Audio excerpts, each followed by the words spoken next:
Hi everyone, it's Jan, and I have a fun technique to share with you today that I kind of discovered while I was in my studio just playing around and seeing what I could do with my gelatos. You get this great kind of faux marbling technique and a lot of other looks as well. So let me show you what we do. I'm starting with some watercolor paper, and then I've picked a range of colors in gelatos. I love working with these. They're very creamy, they're very pigment. They have strong pigments in them, and you can do so much with them. So for this one, I am just scribbling on the craft mat. They're very creamy so that it doesn't take as, it looks like I'm putting a lot of product down. I'm really not, but I'm going to get several backgrounds out of this. So you notice I'm kind of putting colors in various areas, not just putting one color in kind of quadrant kind of things. I'm scribbling them in between with each other. And in addition to the range of pinks that I have, I've added this dark red and some of that yellow. Really going to make a difference. To add a little shimmer, I'm using Perfect Pearls and just putting a little powder out there before I add the water. And you'll notice as I'm adding the water, they just begin to kind of melt together.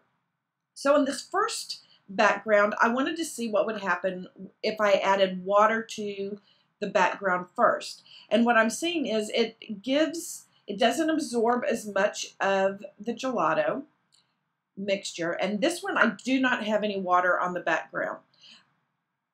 What I'm going to be doing for the next little bit is I'm working between 2 or 3 of these because I found that drying in between layers really gives you the best effect. So you notice I'm popping it down into the ink, picking up some color, and then I am heat setting it so that I can add layers on top. And once I kind of had done several of those and felt like I was getting a little bit of just one little spot that had, I just took my paintbrush and mixed it over my craft mat again.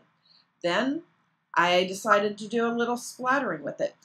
I was totally in here just doing some creative play. And you see, I love all of this little squiggle of color that I got. So that is what got me thinking, oh, I ought to kind of highlight some of the squiggles. So I got out my white pen, and it was having a little bit of trouble starting.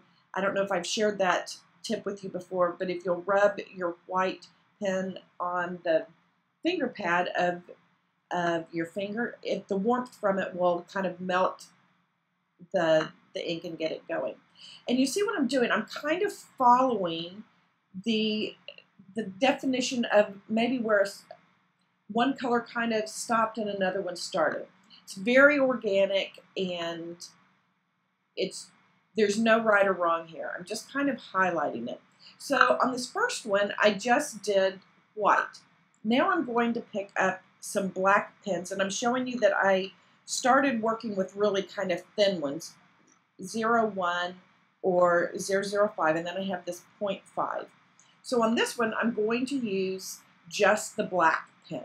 Same technique of just kind of following the squiggles, but it's very therapeutic. I'm telling you, you end up with a really cool background, but just the process of sitting and doodling.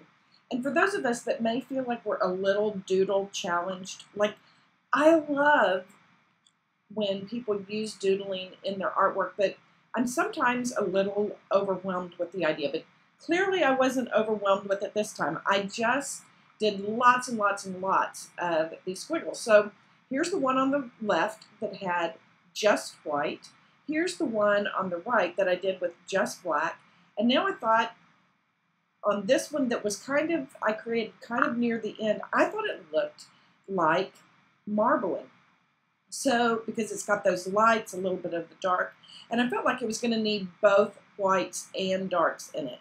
And so I'm going with a very thin black pen because it's so light. I didn't want to put a lot of black on there. So I'm using the 0.005 Copic liner that I have.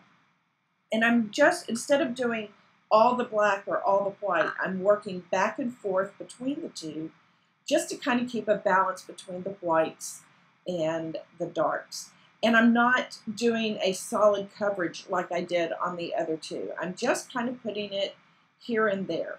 And you can see it has a much more subtle effect, which is really more what you want if you're wanting a faux marble look. So you just see I'm kind of working my way through it, kind of balancing it, and I ended up with this really cool background that I used on this Hello Sunshine card.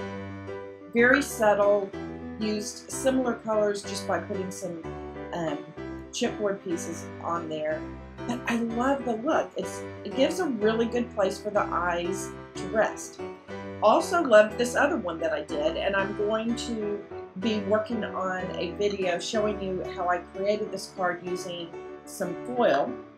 So if you want to check that out, be sure and follow me on the next one, or click on the video that's up here in the upper right part of your screen. That'll link you over to the video that I did for that.